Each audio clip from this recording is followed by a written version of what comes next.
Hi guys. Tonight we won't be storming a medieval castle or galloping across a dusty battlefield. No sword fights, no tavern brawls, no royal scandals. Instead, we're pausing just outside a quiet stone church in the English countryside. The bells have begun to chime low and deliberate, signaling that a wedding is about to begin. The air smells like damp moss and crushed petals, and your silk-gloved hands are trembling just slightly, though you'd never admit it aloud. You're not just attending the wedding, you're the bride. And I hope you've already taken a deep breath, because that corset isn't going to let you take another one anytime soon.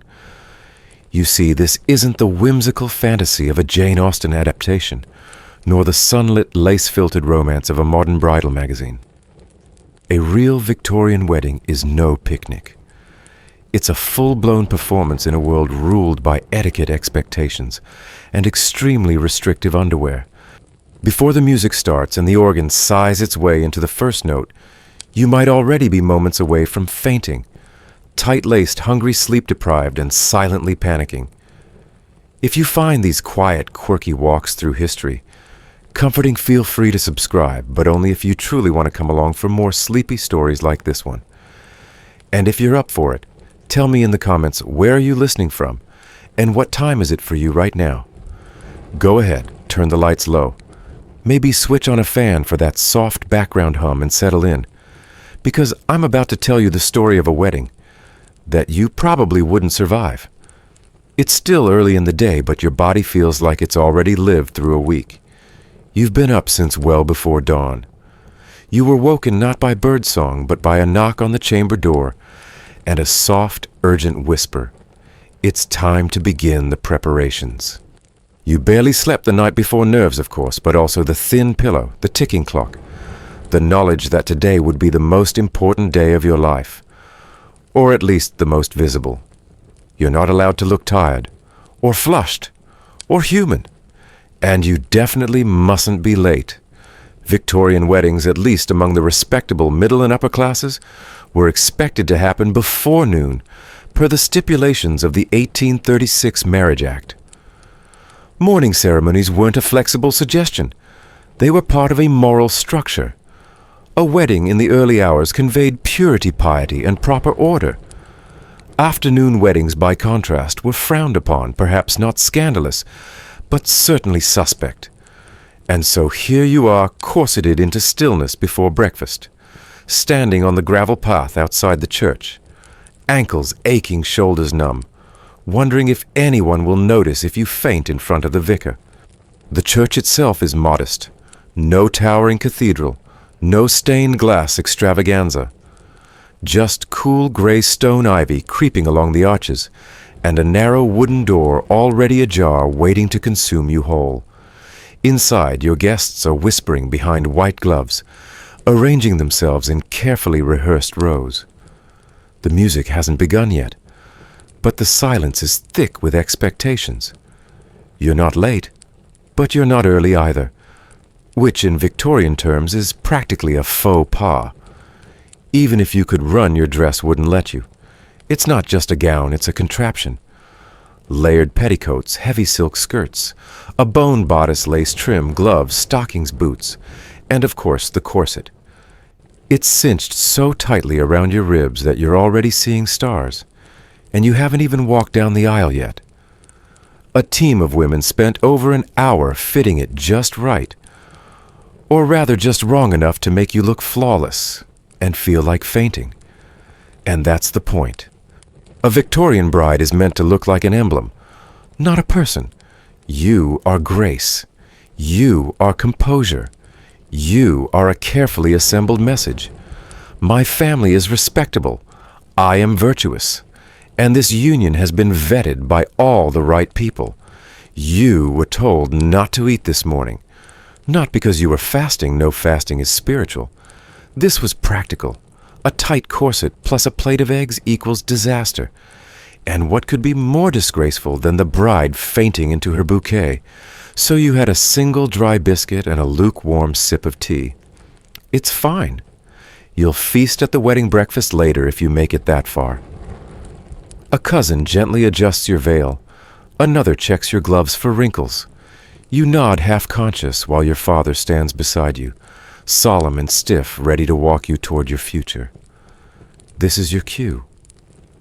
The bells ring out again, slightly louder now, echoing across the damp stones. The church door swings open fully, and the first guests turn to look. Every eye will be on you, and you must not smile too brightly. A subtle, demure expression will do. Modest, but not morose. Beautiful, but not vain. Feminine, but not frivolous. Historians still argue whether this walk down the aisle, the slow, choreographed procession into marriage, was more sacred ritual or social theater. Was it a spiritual threshold, or simply a public statement of status? For the Victorians, it was probably both. But for you right now, it's a tightrope walk on heeled boots, with an audience ready to assign meaning to every step. Inside the church, the air is close, slightly warmer, filled with candle wax and the perfume of fresh-cut flowers. Not too many flowers, though. Too much color might be considered vulgar. Too little, and people might think your family couldn't afford more. Every petal was selected with care. Orange blossom for purity, ivy for fidelity, myrtles for eternal love. Bouquets are not romantic. They are coded messages, silent social declarations. Even the shape of your arrangement carries weight. A drooping bouquet is bad luck. You've reached the head of the aisle. The groom is waiting. He is composed. His waistcoat is neatly buttoned, his hair just slightly oiled. He hasn't eaten either, but no one minds that. He is allowed to sweat, even to appear nervous. As long as he speaks clearly during the vows and remembers not to shuffle his feet, he'll be fine. You, however, must now lower your eyes. A woman too eager is a woman too bold. But don't look too shy either, that implies weakness. This balance is an art form. In this moment, you are no longer a girl, nor quite yet a wife. You are suspended, held aloft by fabric, by ritual, by the collective gaze of the entire community. A small organ begins to play. Not the full, triumphant wedding march, just a gentle prelude, something sacred and slow. The minister clears his throat. The hush deepens. And you, well, you try not to wobble. You might assume the worst is behind you once you've made it through the church doors without collapsing, but no, this is only the beginning. The true ordeal of a Victorian wedding has nothing to do with saying I do, and everything to do with what you're wearing while saying it. The dress you're currently sweating through isn't just a garment. It's a message, an exclamation mark at the end of your girlhood, and a public declaration of your family's reputation budget and understanding of fashion etiquette. It's also rather inconveniently a form of body armor, one that restricts your movement, your breathing, and possibly your will to live. Let's begin with the corset. It's not optional. It's not flexible. It doesn't offer light shaping as some modern catalogs might suggest. It's made of tightly woven cotton or satin reinforced with whalebone or steel, and it has been laced to within an inch of your spine's tolerance. Your waist may be compressed by 2 to 4 inches, and you'll feel every one of them. Fainting from lack of oxygen isn't just a myth. It's an occupational hazard. Your arms are pinned to your sides by puffed sleeves and decorative shoulder structures that would make a modern interior designer proud. Beneath the main skirt, multiple starched petticoats create the bell shape deemed fashionable, if not exactly walkable. Layers of stiffened linen and crinoline scratch against your thighs. A modest train sweeps the aisle behind you, picking up dust and the occasional flower petal. It's not long enough to be grand, but just long enough to trip over if you dare to take a step that isn't rehearsed. This isn't about vanity. It's about symbolism. In Victorian England, a bride's dress was meant to demonstrate purity, modesty, and familial wealth, not personal taste or comfort. The practice of wearing white was popularized by Queen Victoria herself in 1840, when she chose a white gown for her marriage to Prince Albert. At the time, white was not the dominant bridal color. Blue associated with the Virgin Mary, and the concept of fidelity had been more common. But Victoria's white gown made of English silk and Honiton lace sparked a fashion revolution. Despite what modern romantic tales might suggest, white wasn't originally chosen to represent virginity or innocence. It was chosen because it looked elegant and expensive, and critically it was difficult to clean. A bright, unblemished white gown silently declared that the wearer's family could afford a dress that would likely never be worn again. It was in effect a flex, a silky, delicate, wildly impractical flex. Your gown, if you're of the rising middle class, is likely machine-made with hand-finished details. The lace was perhaps purchased at great cost from Devon or France. Every bead, ribbon, and stitch has been scrutinized by aunts, mothers, and cousins for weeks. And now you stand in it, sweating lightly, knowing you can't shift your weight without making a noise like parchment rustling. Historians still argue whether the rise of bridal fashion in the 19th century was driven more by genuine enthusiasm for beauty or by increasing commercial pressure on women to perform femininity through material display. Wedding sections began to appear in ladies' magazines. Pattern books offered suggestions for ideal silhouettes. Department stores sold entire bridal trousseaux, and advice columns lectured readers on how to achieve the perfect bridal look, without, of course, appearing vain. But even if your family scrimped and saved to make this dress a reality, you're expected to act as though you've never thought about it once. A bride, too aware of her appearance, was considered unseemly. You must glide, float, project an aura of untroubled serenity, even as the crinoline digs into your knees and the corset edge presses into your ribs. No visible suffering, please. Victorian ideals were very clear. A well-bred woman suffered in silence. Let's not forget the gloves tight-fitting, often buttoned at the wrist, with pearl closures that required a second person to fasten. You will not remove them during the ceremony. You may, however, remove the fingertips if you're wearing mitts rather than full gloves. This allows for the ring to be slipped onto your bare skin, without you having to disrobe like a scandalous Parisian opera dancer. The etiquette surrounding gloves could be a 10-minute segment on its own, but the short version is this. Your gloves must be white, clean, and correctly buttoned, and you must somehow keep them that way, while also accepting congratulations flowers and a possibly damp handkerchief from a tearful aunt. Your veil, depending on your station, might be tulle lace or muslin. It is pinned into your hair with a series of combs and ribbons. Ideally, it's long enough to trail behind you, but not so long that it competes with the train. It may partially obscure your face, though not completely, lest you risk appearing too mysterious. Full veils were more common for aristocratic brides, often intended to be lifted by the groom at the end of the vows. If this happens to you, remember not to flinch. Victorian sentimentality didn't extend to surprise. And here's a charming little tidbit. You probably weren't told some brides would sew small charms or symbolic trinkets into the hem of their gowns for luck. These could include miniature horseshoes, acorns, or sprigs of rosemary tiny offerings to the gods of marriage sewn carefully into a space no one else could see. It's a ritual that in a strange way offered a sliver of personal magic in an otherwise suffocatingly public event. Still, even your shoes aren't just shoes.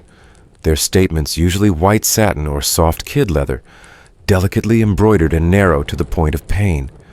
Your feet are probably numb by now, but that's ideal. Pain is temporary. Posture is forever. There's one more detail you're expected to maintain posture. You cannot slouch. You cannot lean. You cannot let your shoulders rise or your knees buckle. Your spine must form a graceful arc, even if it feels like you're about to snap in half. The guests are watching. More importantly, your future in-laws are watching. One cousin famously lost favor with her husband's family when she allowed her head to droop during the exchange of rings. It was never spoken of aloud, but she was notably left out of family portraits from then on. You try to take a breath. It doesn't work. The corset pushes back. That's fine. You don't need to breathe deeply, only gracefully. You hear the minister begin to speak, his voice warm and deliberate, like someone narrating a prayer book. You nod gently, smile faintly, and think very hard about not passing out in front of 60 people and one slightly judgmental great-aunt. The vows are next. But before that, there's a brief pause, a moment, when all eyes settle on the bride. The music swells just slightly. The candlelight flickers. The silence is absolute. It's not about you as a person. It's about you as a symbol draped in lace, cinched in steel, and utterly transformed. And yet beneath all this ceremony, you're still there. A young woman, tired and aching, trying not to faint. A bundle of nerves wrapped in expensive fabric. A dreamer disguised as decorum. You adjust your gloves. You tilt your chin. You prepare to vow yourself into a future you may not have chosen, wearing a dress that feels more like a cage than a costume. But you smile because that's what the dress requires. And in the absence of modern romance, he was expected to display affection through decorum. His worth wasn't measured in kisses or compliments. It was calculated in financial readiness, family background, and future promise. It was customary, though not mandatory, for the groom to give the bride a wedding gift. In wealthier circles, this might be a brooch or a bracelet, perhaps engraved with a biblical reference, or her initials. In more modest households, it could be a pocket Bible, a hand-sewn book of poetry, or a handwritten promise tucked between the pages. These gifts were personal tokens wrapped in societal expectation. They weren't just signs of love. They were contracts in miniature, a way of saying, I can support you and I respect your new role. Mainstream historical records show that in the mid to late 19th century, middle-class men were increasingly judged on their breadwinner potential. His shoes, polished to a shine, don't squeak as he shifts ever so slightly, trying to appear composed, but not frozen. He dares not fidget. A man who can't stand still in church might not be able to manage a household. That's the logic anyway. Unlike your dress, his attire was likely sorted within a week, perhaps even borrowed from a friend or cousin. The groom's clothing is simple in comparison, but not without significance. He's expected to demonstrate seriousness, restraint, and readiness. Garish color or flamboyant details would raise eyebrows. A subdued palette grays blacks navies is a sign of respectability. The groom is not here to dazzle. He's here to confirm his reliability. This is where things begin to tighten metaphorically this time. The expectations surrounding a Victorian groom were not theatrical, but they were unforgiving. He was to be a provider, a protector, a leader of the household. And in the absence of modern romance, he was expected to display affection through decorum. His worth wasn't measured in kisses or compliments. It was calculated in financial readiness, family background, and future promise. It was customary, though not mandatory, for the groom to give the bride a wedding gift. In wealthier circles, this might be a brooch or a bracelet, perhaps engraved with a biblical reference, or her initials. In more modest households, it could be a pocket Bible, a hand-sewn book of poetry, or a handwritten promise tucked between the pages. These gifts were personal tokens wrapped in societal expectation. They weren't just signs of love. They were contracts in miniature, a way of saying, I can support you and I respect your new role. Mainstream historical records show that in the mid to late 19th century, middle-class men were increasingly judged on their breadwinner potential. With the rise of industrial capitalism, marriage began to shift into what scholars now call the domestic ideal, a concept in which the man provided materially and the woman presided morally over the home. It sounds tidy on paper, but for men who lacked land or legacy, it was a constant pressure cooker. A single stumbled at impropriety, unemployment, could ruin not just his future, but his wife's prospects, her family's honor, and even their children's standing. Historians still debate whether Victorian men truly believed in this domestic ideal, or merely performed it for social survival. After all, emotional expression wasn't entirely absent. Love letters from the period reveal vulnerability, desire, even passion. But that tenderness rarely appeared in public. A groom who wept openly at the altar might inspire quiet gossip. A groom who cracked a joke, unforgivable. Marriage in the eyes of polite society was a serious business. Jokes belonged to bachelors. But not all the scrutiny came from strangers. Much of it came from the bride's family watching closely to see whether this man was a suitable investment. Because, make no mistake, marriage in this time was both personal and transactional. It was about love, yes, at least ideally. But it was also about security, property, inheritance, and reputation. A well-dressed groom with a steady income, a respectable mother, and an unblemished record. A prize. A charming man with no employment and a reputation for frequenting music halls. A disaster waiting to happen. You see it now, don't you? He's not just nervous, he's calculated. Every move he makes, every syllable he speaks, is carefully controlled. He can't glance too long at you, it might appear improper. But he can't look away either, or else seem aloof. He must hold your hand only at the appropriate moment. With just the right pressure, too firm and he looks domineering. Too soft and he appears disinterested. There is no middle ground in a society this choreographed. He says your name aloud for the first time in the ceremony, and though his voice is low, there's a slight tremor. Not from fear, you suspect, but from sheer weight. The weight of duty, of performance, of the invisible audience, watching from behind every boutonniere and bonnet.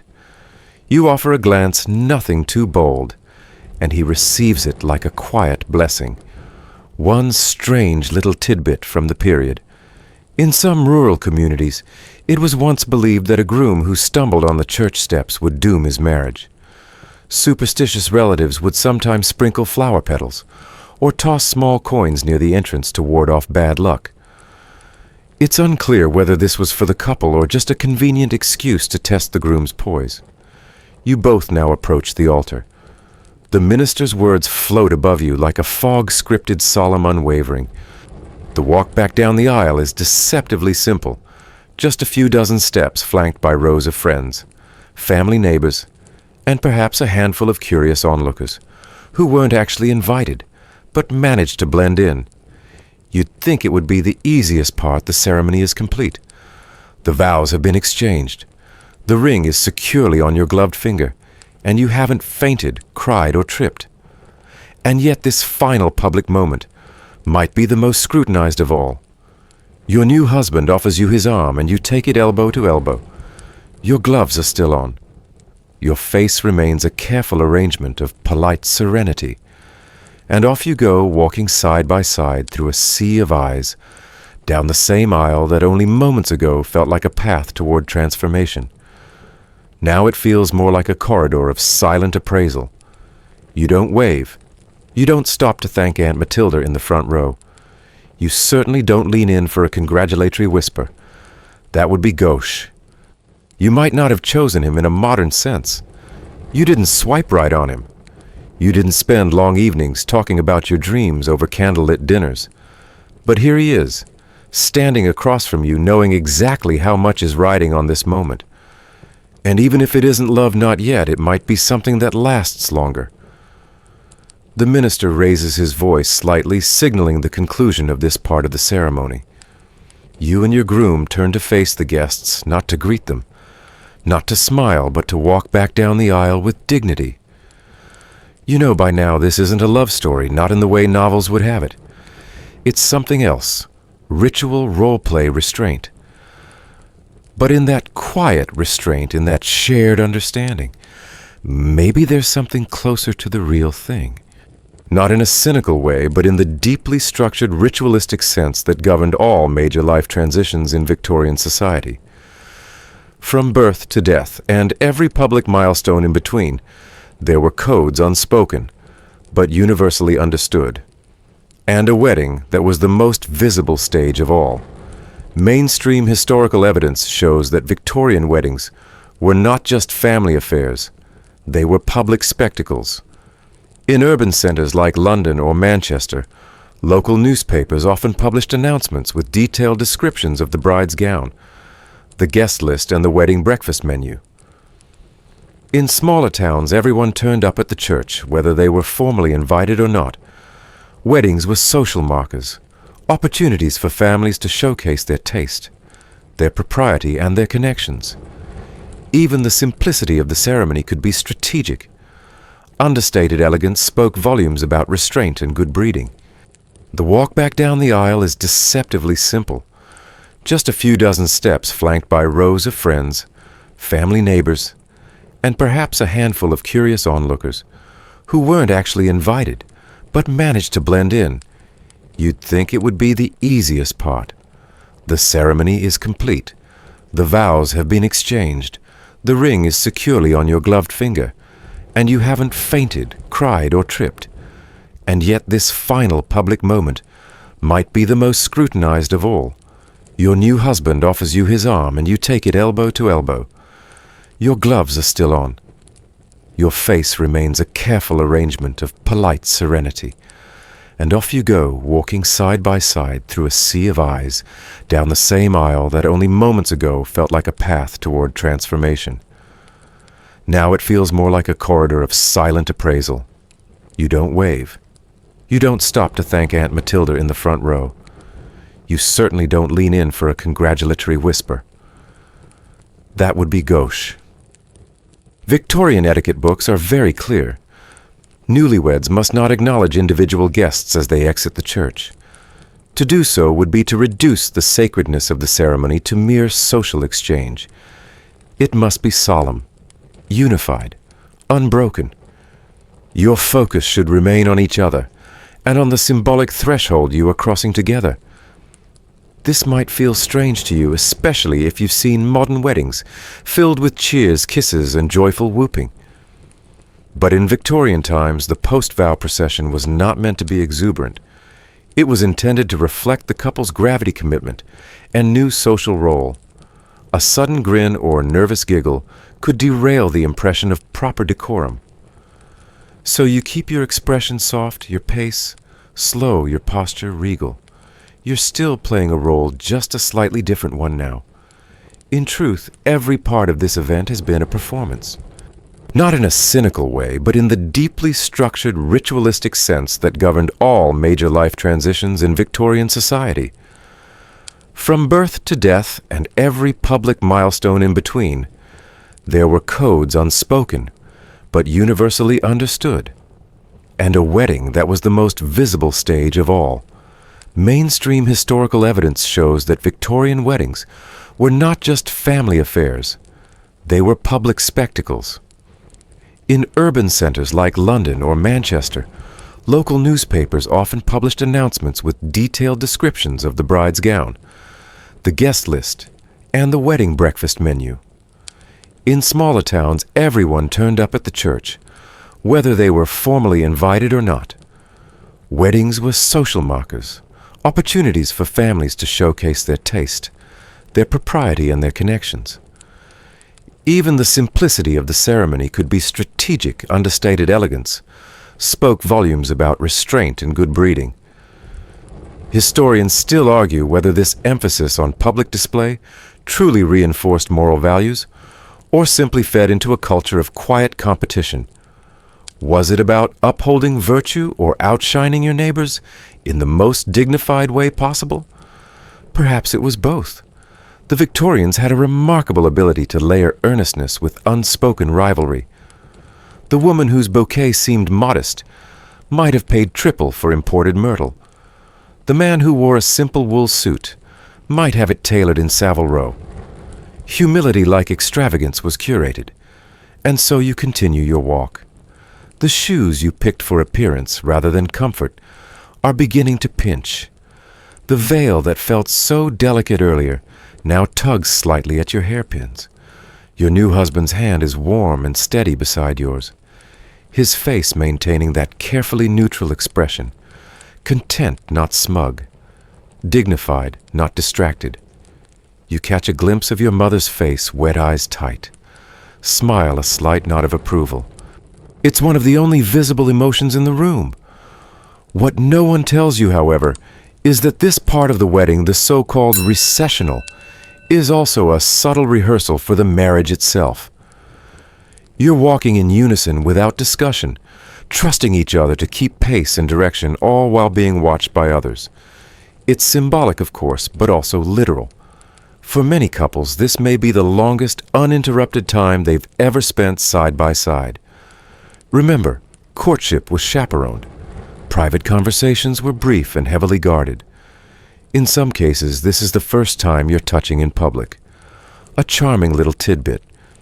In certain regions of England, it was considered good luck for a chimney sweep to attend the wedding and tip his hat to the bride on her way out of the church.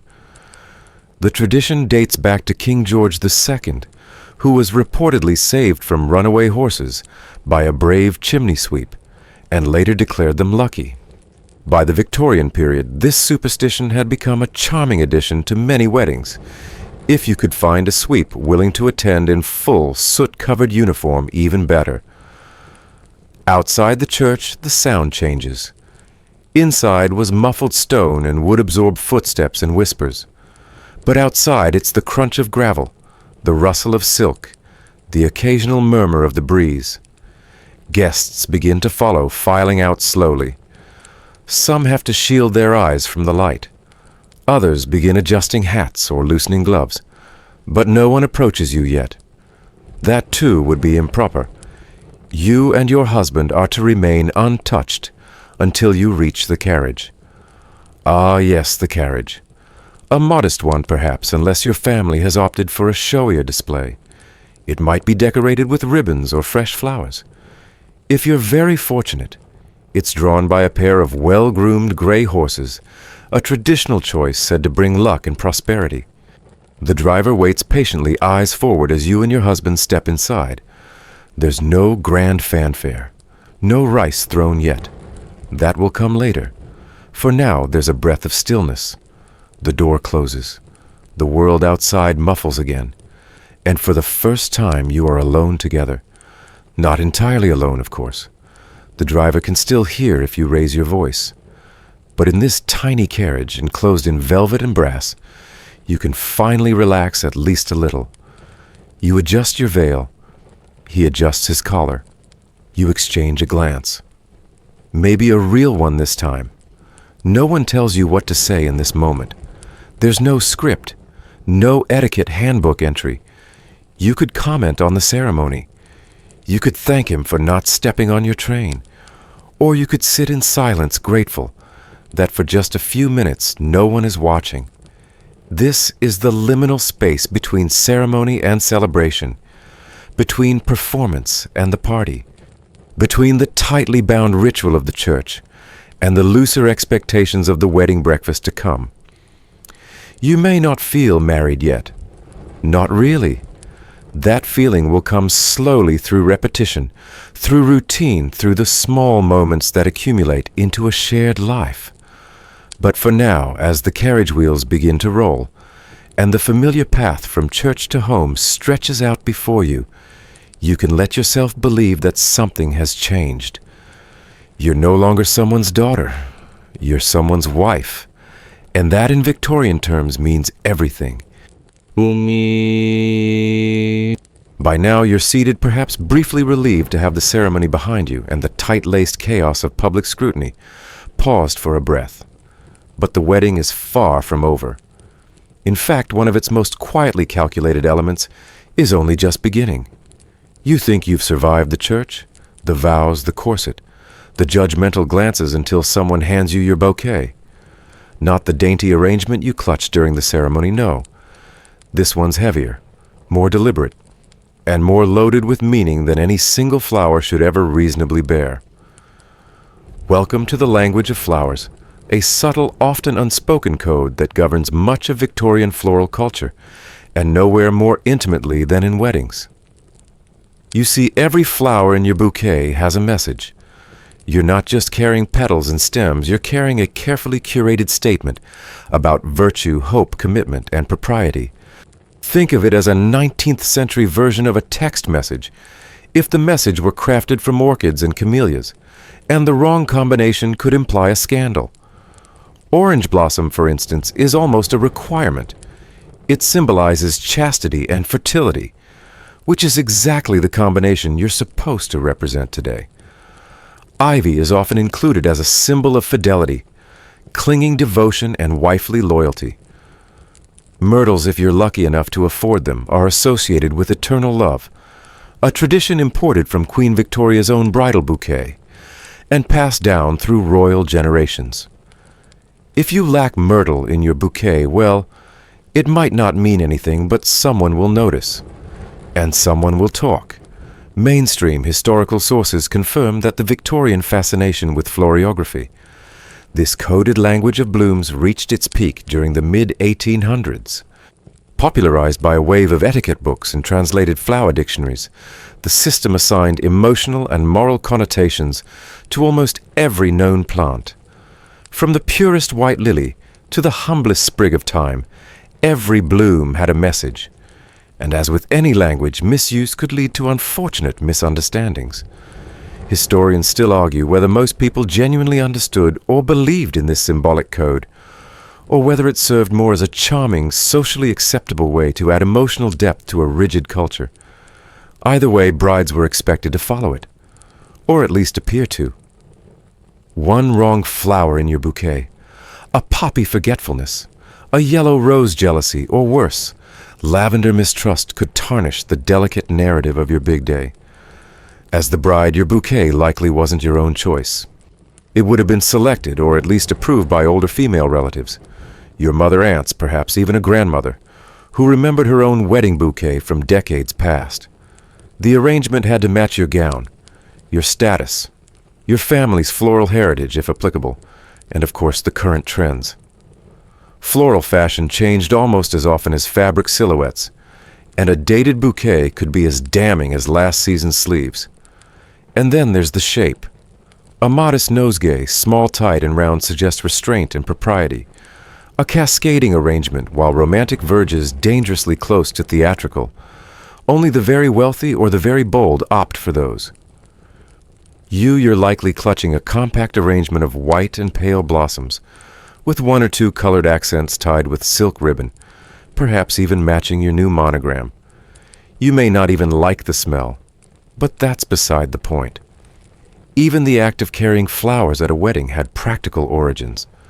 In earlier centuries, brides carried herbs and strongly scented blooms like rosemary and garlic to ward off evil spirits, and more practically to mask the body odors of pre-deodorant society. Over time, those herbs gave way to roses and lilies, but the notion of the bouquet as both charm and shield remained. In fact, one quirky tidbit from some rural Victorian communities holds that brides were advised to carry sage tucked inside their bodice to ensure wise choices in love, a piece of advice more optimistic than predictive. Let's not forget the floral decorations that surround you. The church was adorned with garlands not simply for beauty, but for their moral and symbolic weight. White roses meant purity. Baby's breath signaled innocence. Daisies, often overlooked in modern arrangements, were cherished for their simplicity and sincerity. The arrangement on the altar, the wreath on the church door, even the corsages worn by your female relatives, all of them carry meaning. You and your new husband must now perform the next ritual, reappearing as a united front. You are to remain near each other, but not cling. Smile, but not broadly. Converse, but never dominate the conversation. You may greet your guests at last, but only as a couple. Separate interactions can wait. The pair of you are a visual symbol now of unity of success, of a contract both social and sacred, and most importantly of composure. This is where etiquette reigns in full force. You must not express fatigue, hunger, or discomfort, and under no circumstances are you to loosen any part of your attire. A discreet foot shuffle is permissible. A hidden yawn, if done behind a lace glove, may be forgiven. But should you appear flustered, sweat visible at the temple posture, slumped veil askew, it will be noted. Kindly, of course, quietly, but noted nonetheless. This too was whispered in certain circles, always discreetly with a sly glance and a wink behind a fan. In some parts of Victorian society, particularly in rural areas or among older families, the bouquet might also include wheat or other harvest symbols, nods to older pagan traditions long since rebranded as quaint Christian customs. These harvest sprigs represented abundance, prosperity, and the hope for children. No one spoke of it aloud, but everyone understood. You can feel the weight of the flowers in your hand now, not just physical but symbolic. You are no longer a girl picking daisies in a meadow. You are a bride wielding a bouquet of significance. Every bloom is a message, every scent a signal.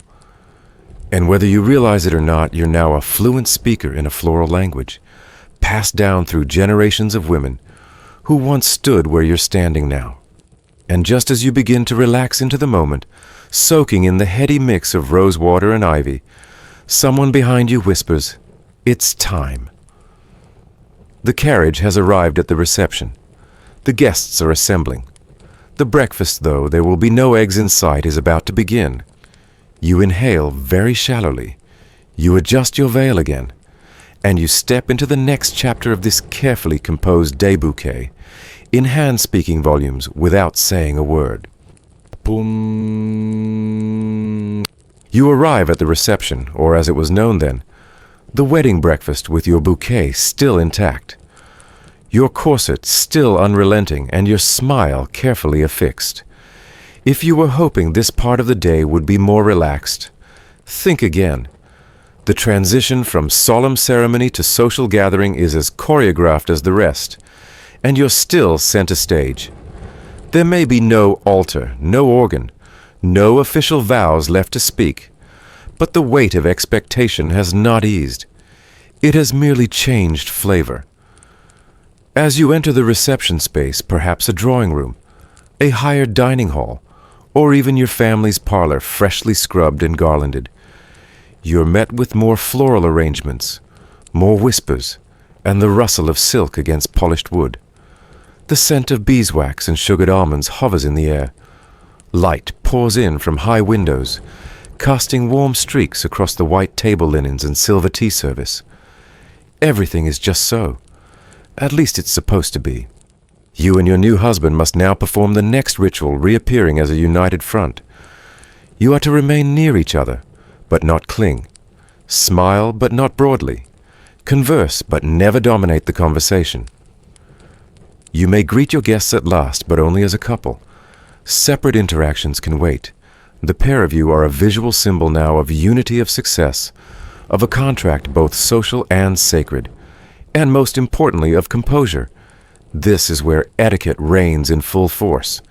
You must not express fatigue, hunger, or discomfort. And under no circumstances are you to loosen any part of your attire. A discreet foot shuffle is permissible. A hidden yawn, if done behind a lace glove, may be forgiven. But should you appear flustered, sweat visible at the temple posture, slumped veil askew, it will be noted. Kindly, of course. Quietly, but noted nonetheless. Mainstream Victorian etiquette guides such as the Book of the Household and the Lady's Guide to Perfect Gentility lay out clear instructions for the wedding breakfast. The newlyweds sit at the head table, often flanked by parents and members of the wedding party. The food is served in courses ranging from cold meats and pies to elegant pastries, sugared fruits, and of course the multi-tiered wedding cake. Champagne may be poured, but only sparingly, especially for the bride. A tipsy woman is a scandal waiting to happen. Historians still argue whether the wedding breakfast was truly a celebration of union or another layer of performance designed to display wealth refinement and familial control. Certainly the pressure to provide an impressive spread, regardless of income, led many families into significant debt. In some cases, the tablecloths were rented, the silver borrowed, and the roast chicken passed off as something more expensive. The illusion of abundance was critical. The carriage begins to roll, and for the first time since dawn, you are no longer being watched. No one is studying your sleeves, your veil, or the angle of your smile. The house recedes behind you. its windows fading into soft rectangles of light and chatter, while the road stretches forward, rattling narrow, winding through hedgerows and fields. You lean back ever so slightly, letting the worn velvet seat cushion cradle you. You would exhale deeply, but the corset says otherwise. Beside you, your husband remains polite and perfectly upright. He does not slouch. No conversation is required nor even expected. This portion of the day, the short ride away from the breakfast, toward wherever you've been told your honeymoon begins, is perhaps the quietest moment you've had since waking.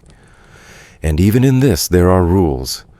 Your wedding breakfast, despite its cheerful name, was likely the most exhausting meal of your life. A cake that refuses to yield is not a metaphor anyone wants to dwell on today. Once the cake is sliced, the first few pieces are distributed with great care. The top tier, if untouched, will be preserved, sometimes frozen or dried, for the couple's first child's christening. Or at least that's the plan. Whether it survives the ants and the passage of months is another story entirely. Your bouquet now rests nearby, artfully displayed beside the cake, or on a small floral stand. Its scent drifts toward you, blending with the aromas of almond paste, fresh bread, and tea. For a moment you allow yourself to breathe it in shallowly, of course. It smells like effort, like endurance wrapped in ribbon. Then come the toasts. Your father, if he is present and willing, speaks first. He may recount your childhood sweetly, modestly, with perhaps a vague anecdote about your temperament that makes everyone chuckle. Nothing too personal. Then the groom, who must rise and thank everyone, particularly your family, with precisely measured sincerity. He must not appear rehearsed, but he must not stumble either. He may reference his love lightly, tastefully, but must never veer into sentimentality. Finally, the best man. His speech is permitted a sliver of humor, but even that must be wrapped in propriety. A jest too sharp a story, too colorful, and the entire mood could shift. It's a tightrope.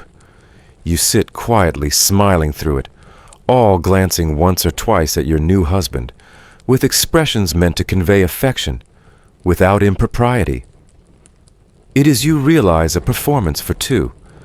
And through all this you are still tightly laced.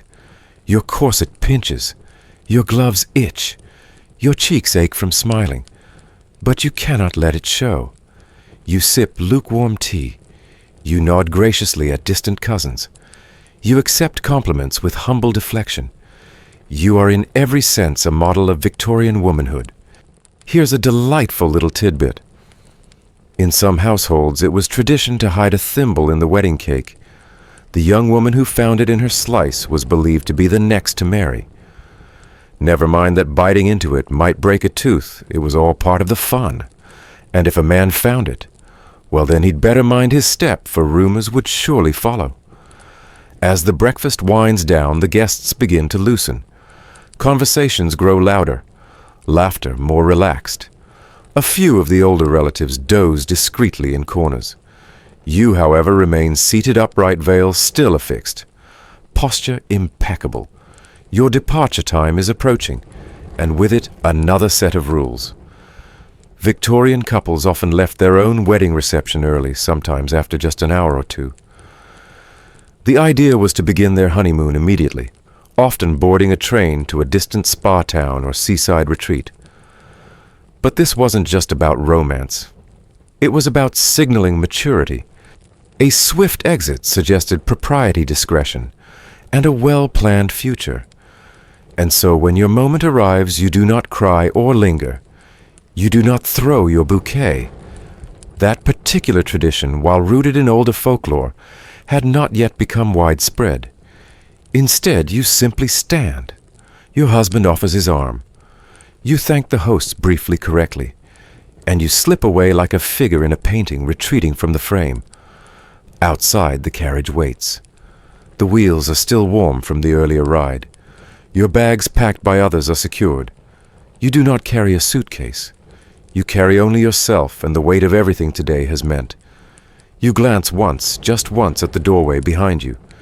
Inside are the voices, the flowers, the cake, crumbs, the folded napkins. Outside, the road curves toward your new life. You take a step. The corset tightens. But you keep walking. You cannot wear your wedding gown for travel or for dinner.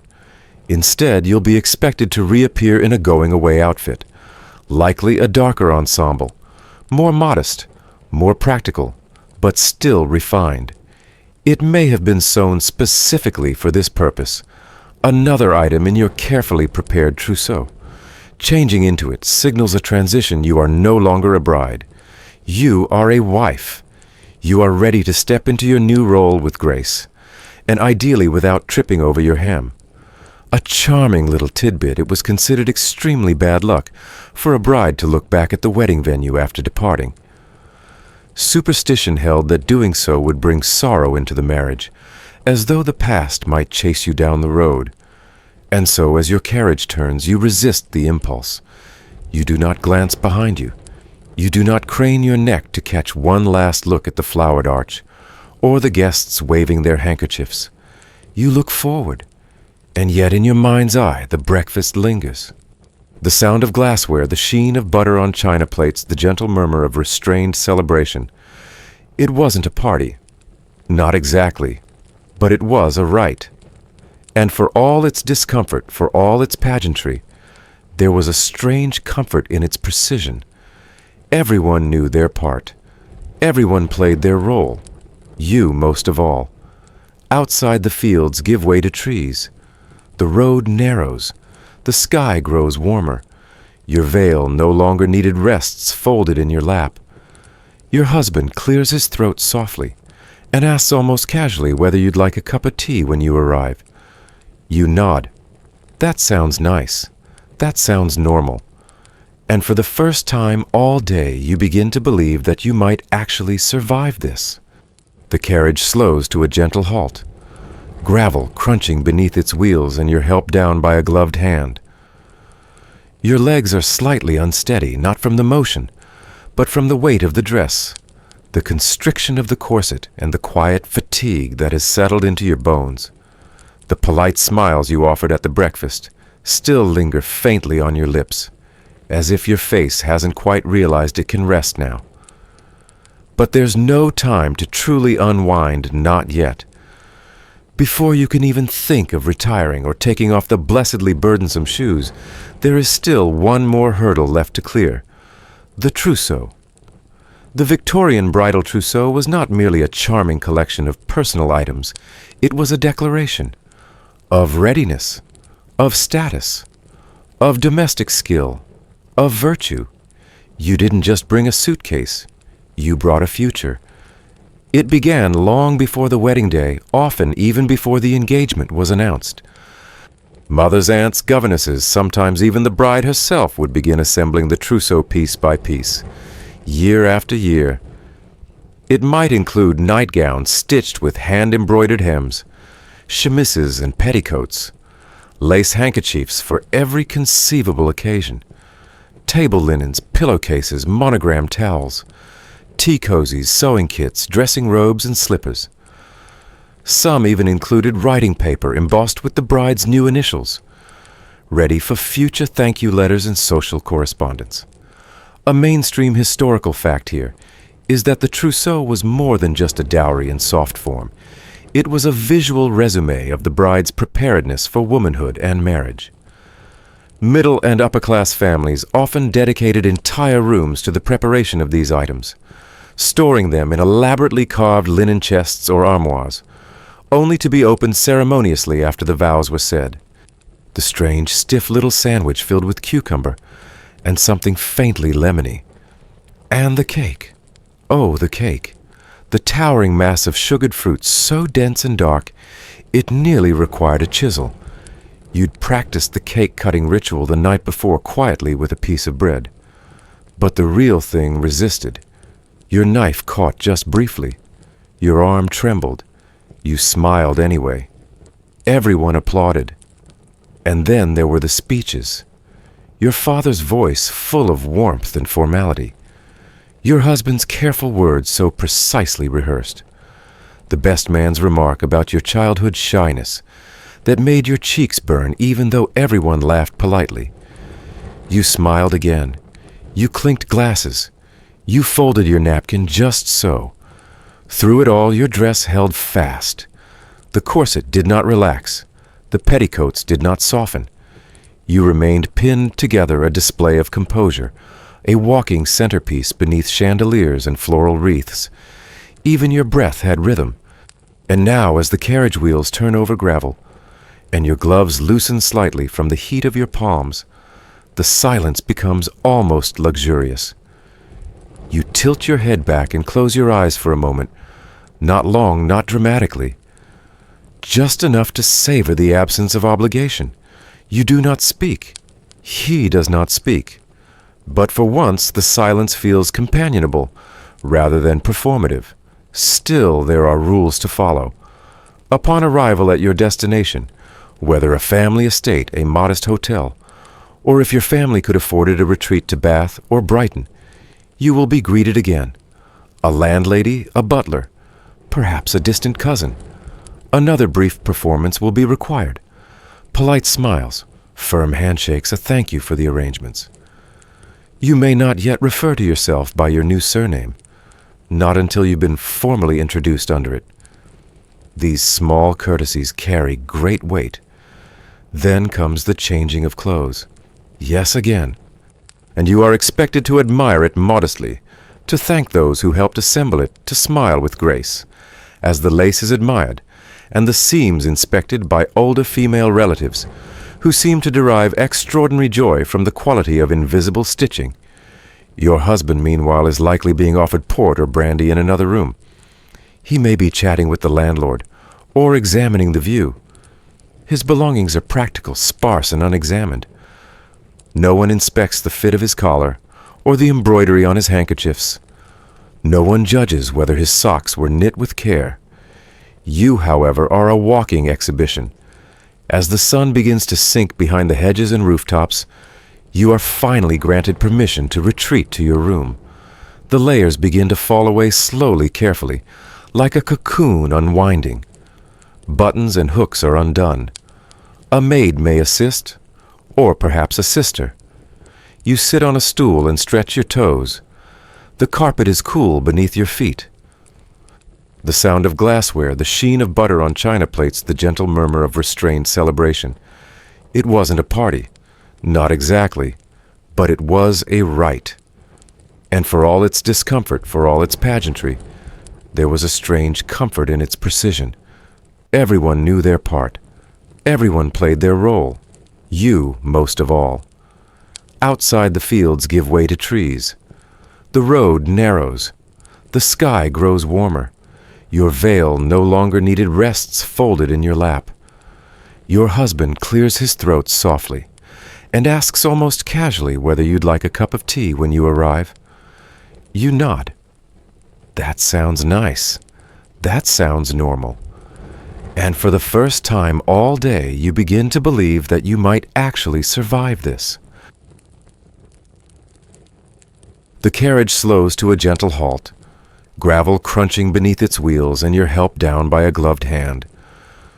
Your legs are slightly unsteady, not from the motion, but from the weight of the dress, the constriction of the corset, and the quiet fatigue that has settled into your bones.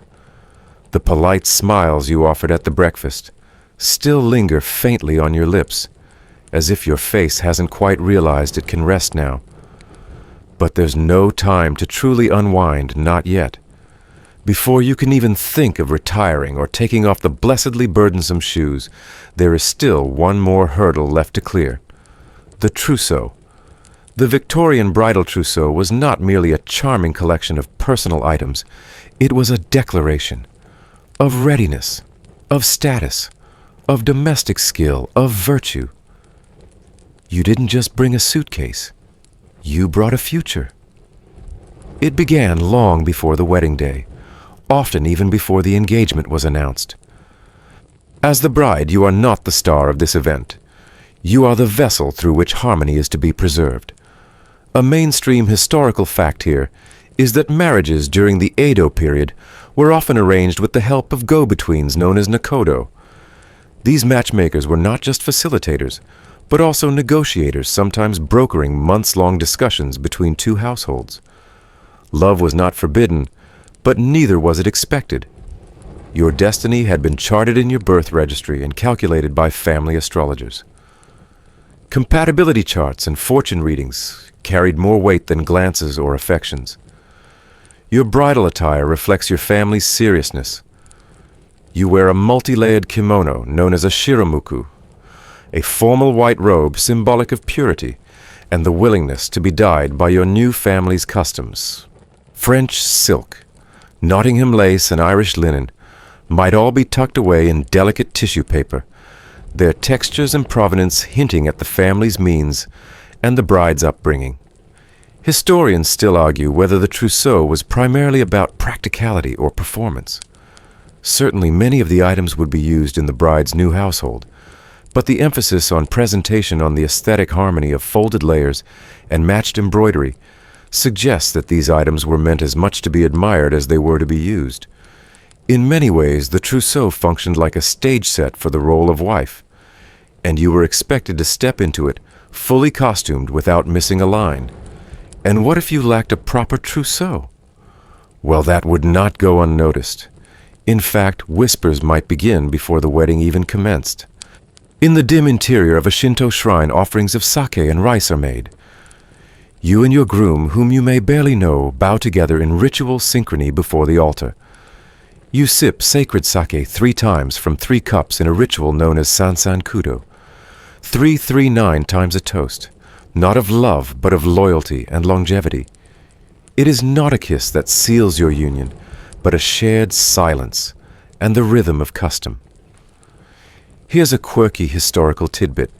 In some regions, it was customary for the bride to walk through her village to the groom's home under a red parasol, accompanied by women singing folk songs. This ritualized journey, called Hanayome Dochu, was both public and symbolic, a kind of moving theater of transition, marking your shift from one family registry to another. While it may sound charming, the walk could be long, ceremonial, and emotionally exhausting. Villagers would watch, sometimes silently, sometimes teasingly, and the bride was expected to remain calm throughout. Historians still argue whether these elaborate displays were empowering rituals of ancestral pride or tools of rigid social control. On one hand, the pageantry affirmed a woman's importance in continuing the family line. On the other, it codified her as property to be transferred dressed beautifully, but without a voice of her own. After the ceremony, you would move into your husband's family home, where every cupboard scroll and teacup arrangement already bore his mother's imprint. You might be offered a quiet room near the back of the house, your name written freshly on a wooden plaque at the entrance. But no one explains the rhythms of the new household. You are to observe, adapt, and blend. The trousseau here is different. Instead of embroidered linens, you bring a lacquered chest, perhaps a nagamochi filled with practical kimonos, ceremonial fans, and hair ornaments. Your family's crest is discreetly stitched into the lining. Even here, the contents whisper of your family's status taste and expectations for your future role. And as the sun sets beyond the tiled rooftops, you might find yourself kneeling before the butsudan, the household shrine, lighting incense and offering thanks to ancestors you've never met. You repeat the new family name in your mind. You practice the delicate phrase that signals your gratitude for being welcomed. You sleep with your hands folded, dreams blurred by incense and the unfamiliar hush of tatami. Somewhere in another country and another time, a Victorian bride might be folding handkerchiefs into drawers and wondering whether her stitching is straight. You meanwhile are measuring your new life in sips of sake and the quiet weight of ritual. The red silk rustles gently as you lower yourself to your knees this time, in a palace courtyard bathed in tropical humidity and the echo of ancestral drums. You've left the quiet solemnity of Edo Japan behind, and now find yourself in the imperial sphere of 19th century Nguyen Dynasty Vietnam. Here, weddings are not just social or religious ceremonies. They are state affairs. You are not merely a bride. You are a symbol, a calculation, a bridge between bloodlines. Unlike the modest English parish weddings or even the ceremonial sobriety of a Shinto shrine here, the wedding unfolds with calculated grandeur. Gold-trimmed parasols shade you from the sweltering sun. Musicians in brocade tunics strike up a ceremonial tune, one carefully matched to your family's astrological sign. A Mandarin official announces your entrance not with romantic poetry, but with a list of horoscopically approved dates, marital blessings, and household omens. A mainstream historical fact here during the Nguyen dynasty, 1802-1945, especially among the aristocracy weddings, were often arranged based on lunar calendars, astrological compatibility, and filial obligation. The imperial court relied heavily on Theboy fortune tellers and astrologers who calculated the most auspicious wedding dates and times. A mismatch in birth year, or an unlucky alignment of celestial elements, could derail a promising match entirely, no matter the couple's feelings. Your attire reflects your station, a heavy-layered ao nhat bin, the formal royal robe for noble women, clings to your frame embroidered with phoenixes and chrysanthemums. On your head, a grand circular khanjong balances like a halo. It's beautiful, but it traps heat like a closed oven. You'd kill for a fan or just 5 minutes in the shade, but you're expected to appear serene. The faint smile fixed on your lips is less joy and more effort. Your dowry follows you like an imperial parade. The lace of your final nightgown still hangs in the wardrobe, but before your eyes can close, the candlelight flickers, and the room shifts. Gone is the faint scent of lavender. Instead, the delicate aroma of sandalwood and freshly brushed tatami rushes in. You are no longer in a seaside Victorian guest house. You are in a wooden room somewhere in 18th century Edo-era Japan, kneeling in seiza on woven mats, your spine straight, and your hands folded quietly in your lap. The paper shoji screens slide open with a soft whisper, and the wedding begins not with fanfare, but with silence. In Edo Japan, weddings were not declarations of personal love. They were solemn contracts between families, orchestrated with the precision of political ceremony. If Victorian marriages were about performance, then Japanese weddings were about alignment between lineages, obligations, and the cosmic forces woven into their calendars. Imagine trying to impress a new mother-in-law with your cross-stitch verse, while mentally calculating whether your horoscope's fire element conflicts with her water-dominant chart. Historians still argue whether these grand ceremonial displays were primarily sincere affirmations of familial unity or more akin to political theater. While rural weddings were simpler, the imperial model filtered down as a societal aspiration. Even commoners mimicked courtship protocols, arranged matches, astrological readings, public display, hoping to reflect the imperial ideal, if only in shadow. Inside the groom's compound, the le ruok do, the bride-receiving ceremony, awaits. You step carefully over a small fire meant to ward off evil spirits.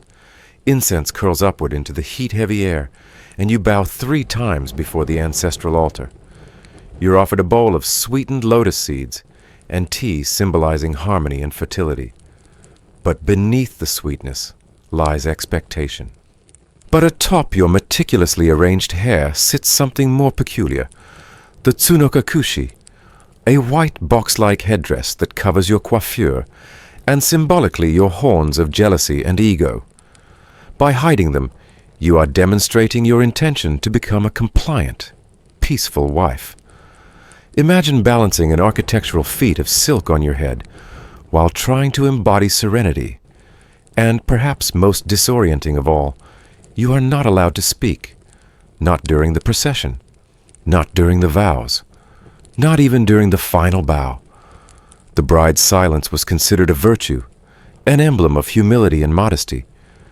To speak out of turn or even to raise your eyes too quickly would be seen as a breach of conduct. You must master the art of quiet grace, even as your limbs cramp beneath heavy silk and ceremonial stillness.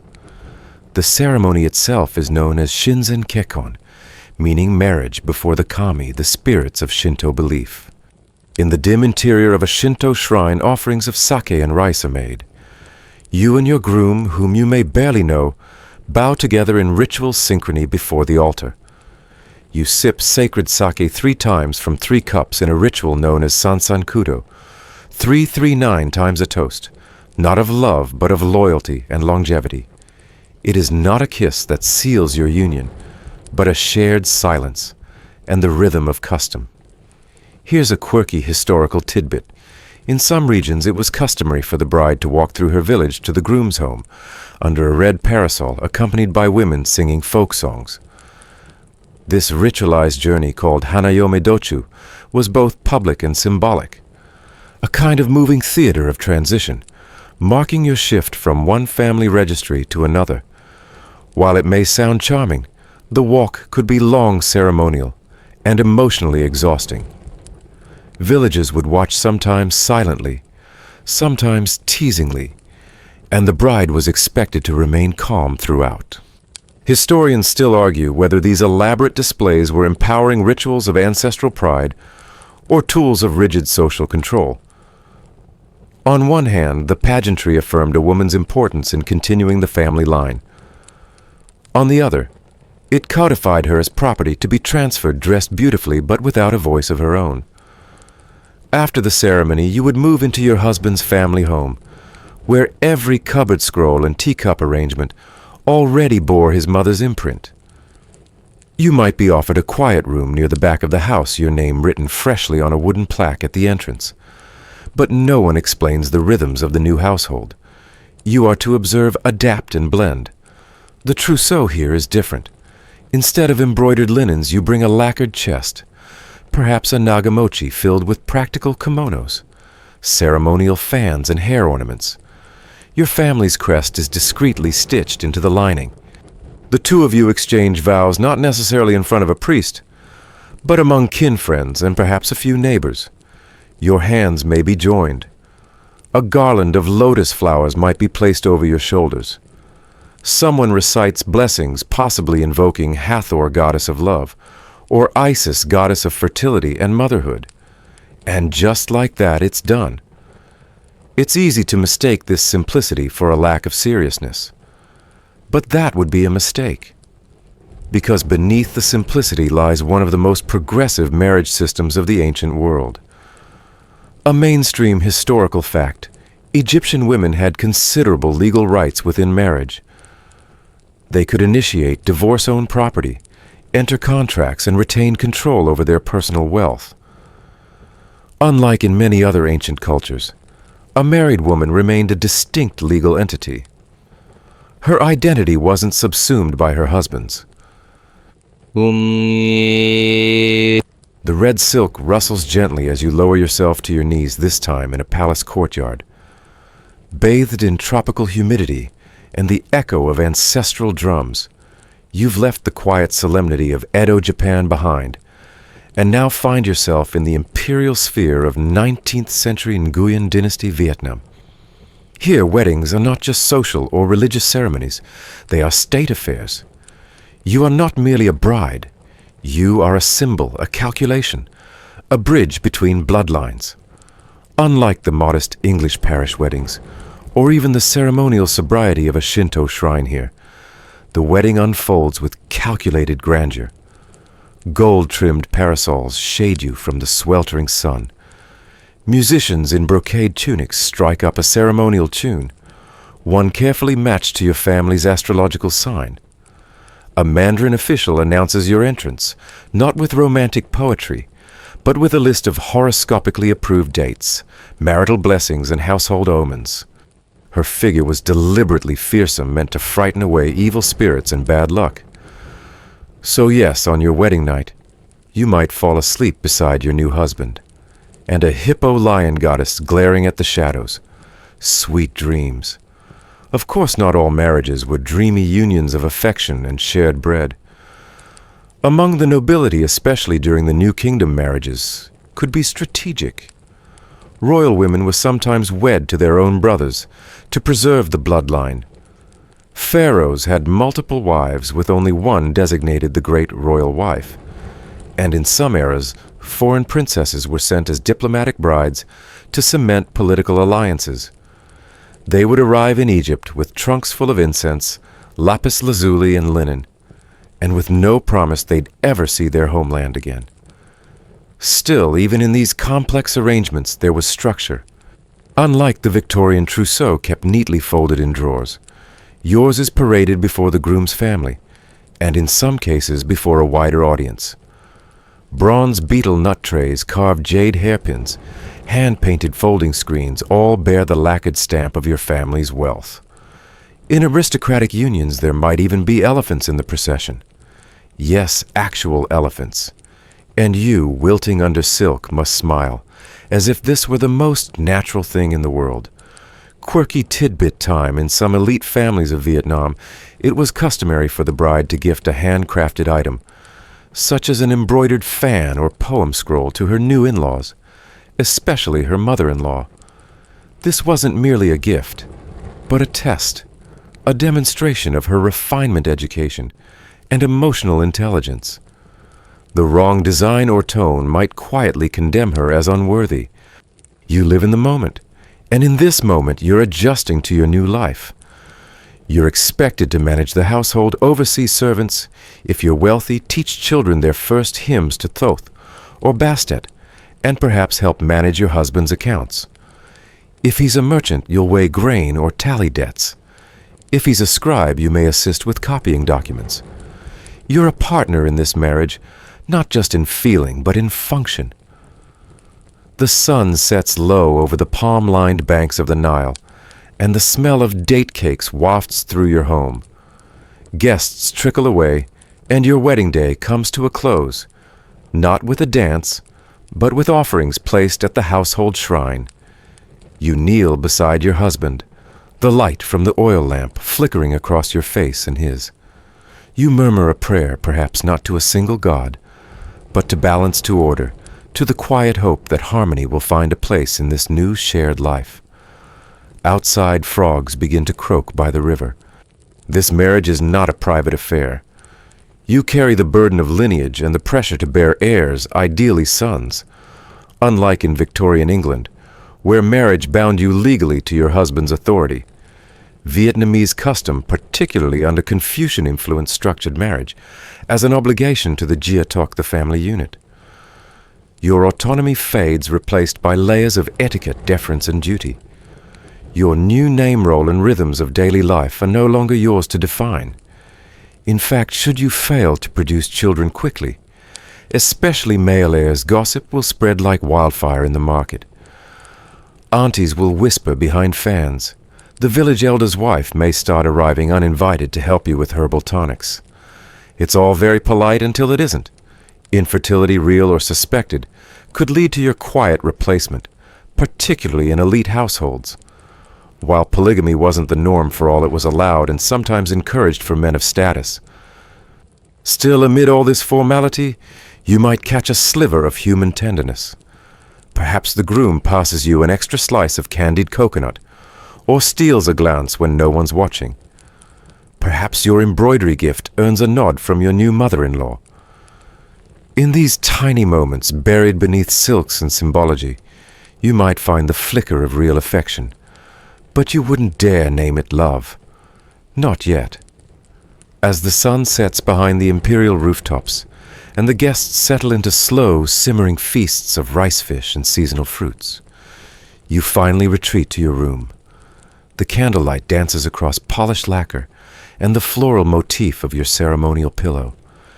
You listen for your husband's footsteps, wondering whether he will come tonight or tomorrow or at all. And just like that, the world turns again. The scent of jasmine fades. The phoenixes on your robe go still, and you awaken gently, delicately, in yet another ancient world where different customs await you at the altar.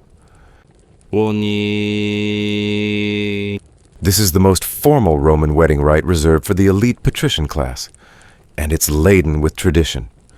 You and your groom sit before a high priest and 10 witnesses. Between you lies a sacred loaf of spelt cake. You both touch it. You both taste it. This ritual, more than anything else, seals your union. It's not a kiss. It's not a ring. It's shared grain, one of the oldest forms of binding agreement in human history. Food as contract, marriage as consumption. Here's your mainstream historical fact. Roman marriages were legal contracts more than religious ceremonies. There was no state-issued marriage license, no church wedding in the Christian sense, at least until much later. Instead, a Roman marriage required consensus, the mutual agreement of both parties and their families, and cohabitation, the shared living arrangement that proved your union. Divorce was legal, and relatively easy for men, though reputationally more damaging for women. The emphasis was less on eternal love and more on the successful transmission of property citizenship and family name. But now, for the truly strange part in many Roman weddings, the bride would be symbolically abducted. That's right. After the ceremony, she would be gently snatched from her mother's arms and taken to her husband's house. This wasn't a traumatic event. It was symbolic, meant to echo the legendary rape of the Sabine women, where the early Romans acquired wives by force from neighboring tribes. Don't worry, you're not in any real danger. This is stage drama performed with solemn ceremony and faintly awkward laughter. You're supposed to protest, just a little. Then comes the deductio, the procession to your new home. You walk through the streets in your bright veil, flanked by torchbearers and singing guests. Along the way, people throw nuts, yes nuts, into the street symbols of fertility and childish playthings left behind. You are no longer a girl. If you walked into this marriage with land livestock or linen, it was still yours when the wedding garland faded. This autonomy is more than a detail, it's a seismic shift. You might find it astonishing coming from Victorian England or Edo Japan, where your entire worth could be measured by your ability to produce an heir or keep quiet during dinner. In Egypt, love wasn't just permissible, it was celebrated. Love poems carved into pottery and etched onto papyrus hint at real affection. I am your lady love, close beside you like your robe, one scribe wrote. Another compared the longing for his beloved to the ache of thirst in the desert. Romantic, isn't it? But that doesn't mean this marriage is a storybook fantasy.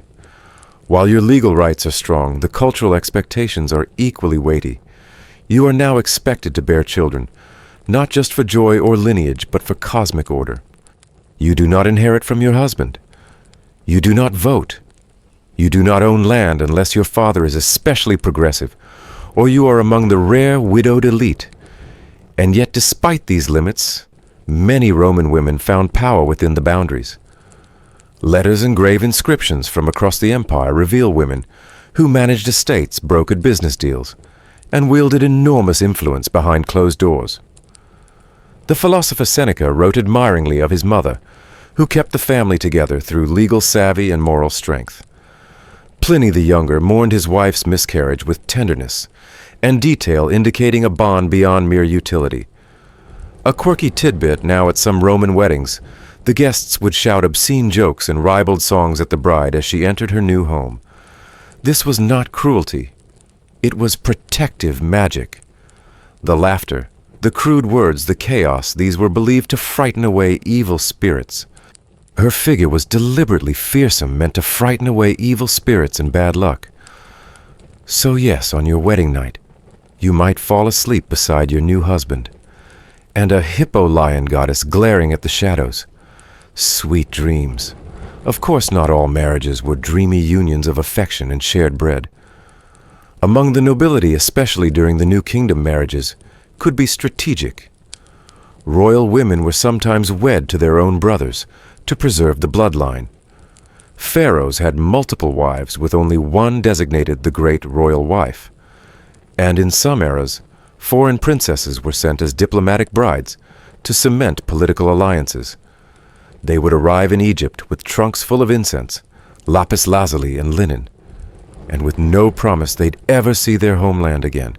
Still, even in these complex arrangements, there was structure. Every month you track your fertility. Every year you offer sacrifices to Juno, goddess of marriage.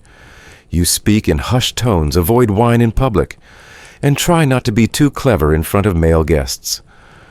Historians still argue whether most Roman marriages were happy arranged or merely tolerated. There are letters that suggest real love husbands, writing affectionately wives praising their partner's wisdom. But there are also court records of betrayal, poisoning, and scandal. One emperor had his wife exiled for adultery only to marry his niece. Another forced his wife to commit suicide for political reasons. Clearly, marriage in Rome could be as dangerous as it was sacred. Still, some traditions endure. The idea of the veil, the bridal procession, the household feast, even the phrase, carrying the bride over the threshold. These are echoes of Rome. The nuts, the veil, the knot in your dress. They've all left tiny footprints in modern rituals. You live in the moment, and in this moment you're adjusting to your new life. You're expected to manage the household, oversee servants. If you're wealthy, teach children their first hymns to Thoth or Bastet, and perhaps help manage your husband's accounts. If he's a merchant, you'll weigh grain or tally debts. If he's a scribe, you may assist with copying documents. You're a partner in this marriage, not just in feeling, but in function. The sun sets low over the palm-lined banks of the Nile, and the smell of date cakes wafts through your home. Guests trickle away, and your wedding day comes to a close, not with a dance, but with offerings placed at the household shrine. You kneel beside your husband, the light from the oil lamp flickering across your face and his. You murmur a prayer, perhaps not to a single god, but to balance, to order, to the quiet hope that harmony will find a place in this new shared life. Outside, frogs begin to croak by the river. You've stepped now into a quieter sort of nightmare, one that doesn't involve corsets or horn-concealing headdresses, but something far more enduring. A trap not of iron or bone, but of paper and silence. Because in this part of the story, you're not standing at the altar. You're already married, and you want out. But the world you live in doesn't agree with your desire for escape. Whether you're a woman in Victorian England or a bride from Confucian China, your vows are considered permanent. Your husband may disappear for weeks or humiliate you at every turn, but you must stay, because to leave him would be unthinkable, immoral, illegal. And yet, you're not alone. All across time and culture, there were women who looked at their marriages, sighed deeply, and thought, I can't do this anymore. But unlike today, where divorce, however painful, is a legal option, in many historic societies, divorce was either socially ruinous, legally impossible, or both. Now the scene shifts once more, this time to the dusty roads of a grand Roman city. You're standing at the threshold of a domus, a large patrician house with columns, marble floors, and bustling slaves preparing for an event that looks on the surface like a party. But you're not just here for bread and olives. You, dear listener, are about to be wed again, this time as a Roman bride. There's a curious tension in the air. This wedding isn't framed by divine symbolism or the rights of women to retain property like in ancient Egypt. No. In Rome, marriage is a matter of structure, status, and sometimes surprisingly public theater. You are not just joining a man. You are joining his familia, a clan, a lineage and a power network that stretches from ancestors long dead to children yet unborn. And your body, your voice, your veil, they all become symbols in a ritual that has less to do with romance and far more to do with legacy. Let's start with the veil. Is that freedom at all? Historians still argue whether these laws reflected genuine societal belief in patriarchal order or simply a legal system unwilling to modernize. There's debate, too, over whether upper-class women, those with wealth and connections, used their privilege to bend the rules. Some certainly did. But for the average woman, escape was a fantasy wrapped in shame. Now let's travel east, far across deserts and mountains, into a Confucian household in 18th century China. Here your world is not governed by English law, but by family hierarchy, ancestral rights, and the deeply held Confucian principle of filial piety. Your role as a wife is sacred, not just to your husband, but to his ancestors. In this society, only men had the right to initiate divorce, and they could do so for 7 reasons: barrenness, disobedience to in-laws, adultery, jealousy, talkativeness, theft, or contracting a loathsome disease. This is the most formal Roman wedding rite reserved for the elite patrician class, and it's laden with tradition. You and your groom sit before a high priest and 10 witnesses. Between you lies a sacred loaf of spelt cake. You both touch it. You both taste it. This ritual, more than anything else, seals your union. It's not a kiss. It's not a ring. It's shared grain, one of the oldest forms of binding agreement in human history. Food as contract, marriage as consumption. Here's your mainstream historical fact. Roman marriages were legal contracts more than religious ceremonies. There was no state-issued marriage license, no church wedding in the Christian sense, at least until much later. Instead, a Roman marriage required consensus, the mutual agreement of both parties and their families, and cohabitation, the shared living arrangement that proved your union.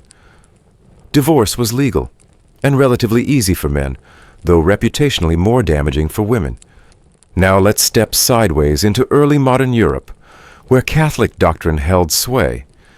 In France, Italy, and Spain, marriage was a sacrament indissoluble. Even if your husband vanished, you were married to him in the eyes of God. Annulments were possible, yes, but rare and difficult. A common workaround was legal separation, where the couple lived apart but could not remarry. It was a shadow of freedom, better than nothing, but still bleak. In Russia, Orthodox Christianity had slightly different rules. Divorce existed, but it required ecclesiastical approval and could take years.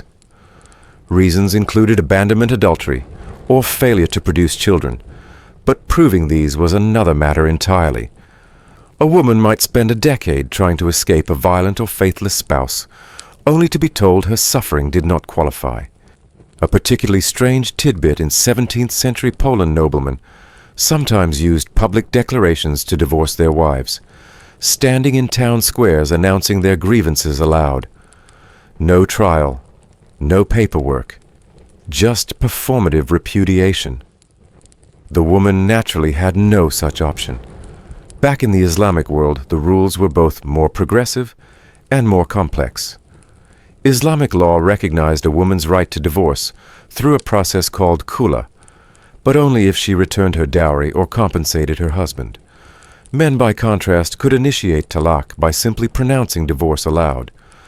The balance of power tilted sharply. Yet within this framework, women sometimes found ways to negotiate. In 14th century Cairo court records show women arguing for divorce due to neglect, impotence, or cruelty in winning.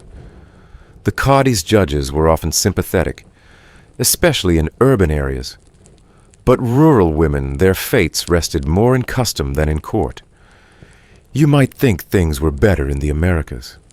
But even in early U.S. history, divorce was deeply frowned upon. Colonial Puritans permitted it in theory, but expected couples to endure hardship with grace. By the 19th century, divorce laws varied widely by state. In South Carolina, it was outright banned until 1949. In New York, adultery was the only legal ground until 1966. Imagine then being a 19th century American woman, trapped in a cold marriage longing for escape, and realizing you'd have to commit adultery or fake it just to get out. Some women did. Others paid actors to provide false testimony. Some fled entirely, living under new names, effectively vanishing from the legal world just to breathe again. Even today, in some parts of the world, divorce remains a complex and dangerous act. Honor killings, social ostracism, and economic ruin still haunt those who dare to leave. The past echoes loudly. It always has. What unites all these stories from the church courts of London to the courtyards of Beijing is the near universal idea that women must endure, that suffering, silence, and sacrifice are proof of virtue, that a broken marriage is your burden to carry, not a system's flaw to fix. And yet throughout history, women resisted. They ran away. They sued. They pleaded. They wrote letters, staged scandals, bribed priests, or simply stopped speaking to their husbands entirely. They faked madness, joined convents, or sought refuge with sympathetic family members. The means varied. The will to survive did not. You sit now with all of them: the bruised Victorian, the silent Confucian bride, the Orthodox Russian peasant, the veiled woman whispering her case before a Qadi. Their stories wrap around you like a cloak, heavy with sorrow, but also with courage. Because though the laws were cruel, and the customs crueler still, their quiet resistance was a fire that never went out. Every month you track your fertility. Every year you offer sacrifices to Juno, goddess of marriage. You speak in hushed tones, avoid wine in public, and try not to be too clever in front of male guests. Historians still argue whether most Roman marriages were happy arranged or merely tolerated. There are letters that suggest real love husbands, writing affectionately wives, praising their partner's wisdom. But there are also court records of betrayal, poisoning, and scandal. One emperor had his wife exiled for adultery only to marry his niece. Another forced his wife to commit suicide for political reasons. Clearly, marriage in Rome could be as dangerous as it was sacred. Still, some traditions endure. The idea of the veil, the bridal procession, the household feast, even the phrase, carrying the bride over the threshold. These are echoes of Rome. The nuts, the veil, the knot in your dress. They've all left tiny footprints in modern rituals. You blink once, twice, and just like that, you're whisked far from the golden stillness of ancient Egypt. The lotus blossoms and mud brick courtyards are gone. Now you're standing in a gusty highland glen in Scotland, with the taste of soot in your mouth, and a chicken feather stuck to your cheek. Welcome to the wonderful, bewildering world of strange global wedding customs. By now you may be thinking Victorian weddings with their corsets and trousseaux were tough. But after what you're about to experience, you may find yourself yearning for a bit of stiff lace and marmalade sponge. The wind howls and you're not alone. A gaggle of friends and family surrounds you, laughing heartily as they smear black treacle ash feathers and spoiled milk all over your clothes and skin. You, the soon-to-be bride, are undergoing a Scottish tradition known as the blackening. The purpose: to subject you to public humiliation, so that supposedly no misfortune in marriage could possibly be worse than this. It's a kind of preventative bad luck scrub with the social subtlety of a prank war. It might include being tied to a tree or dragged through town in a cart while onlookers cheer. Romantic, no. And if you think this custom has medieval origins, think again. Some blackenings still occur in parts of rural Scotland today, especially in the northeast. A mainstream historical fact here: blackening evolved from older purification rituals, involving water and soot, possibly influenced by pre-Christian Celtic rites. It was once practiced for both grooms and brides, and was thought to toughen couples up for the rigors of married life.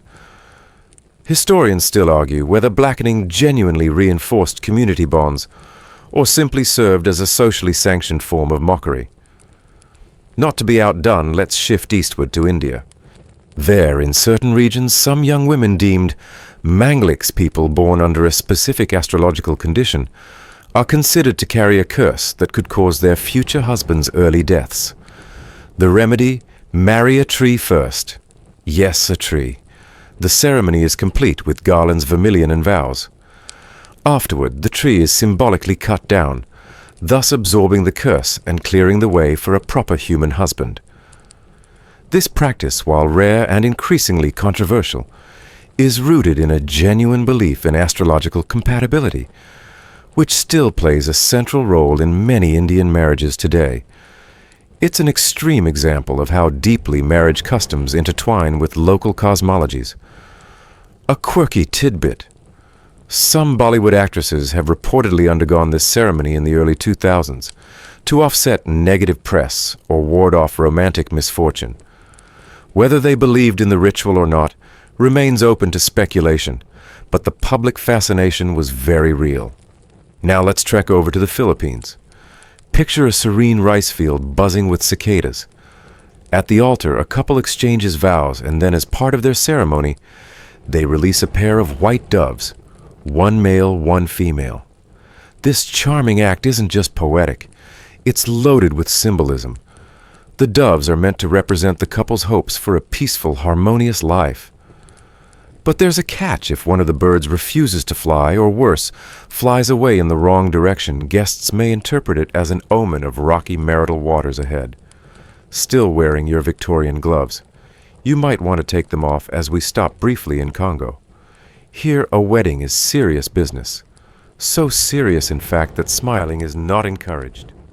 Throughout the ceremony and often well into the reception, the bride and groom are expected to maintain a stern, composed expression. Why? Because marriage is a solemn commitment, not an occasion for frivolity. According to local belief, a couple who grins too much might be mistaken for taking the vows lightly, or worse, tempting fate.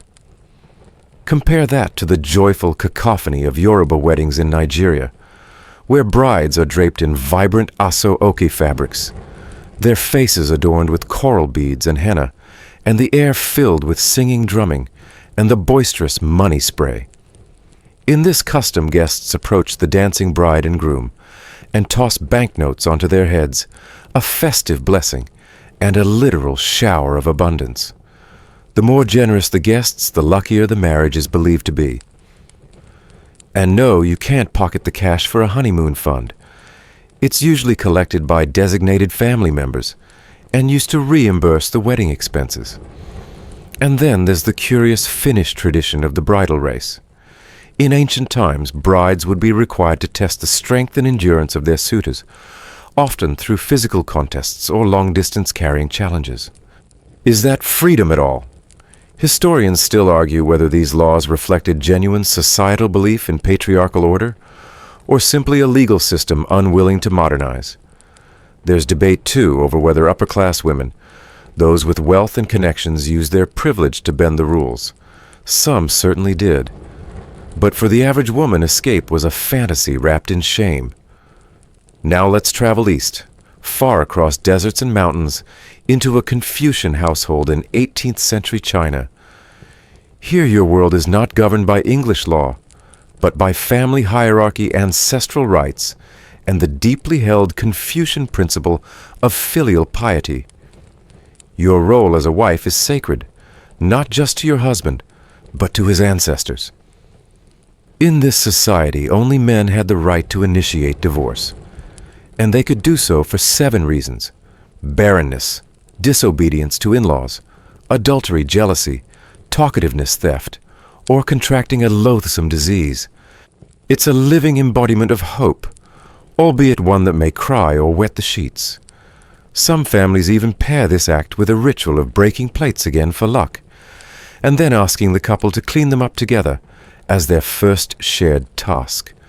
A quirky tidbit from Mauritania: brides are encouraged to gain weight before the wedding, often by drinking high-fat milk or undergoing intensive feeding rituals.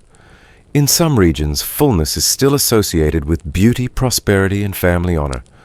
The healthier looking the bride, the better the match is perceived. This contrasts sharply with the fainting corsets of Victorian England, where a tiny waist was the ideal, even at the expense of breathing. Imagine your Victorian bride self in that context. You'd faint out of solidarity alone. Even among modern customs, you can spot threads of ancient traditions. In parts of South Korea, grooms have their feet whipped with fish or canes by their groomsmen.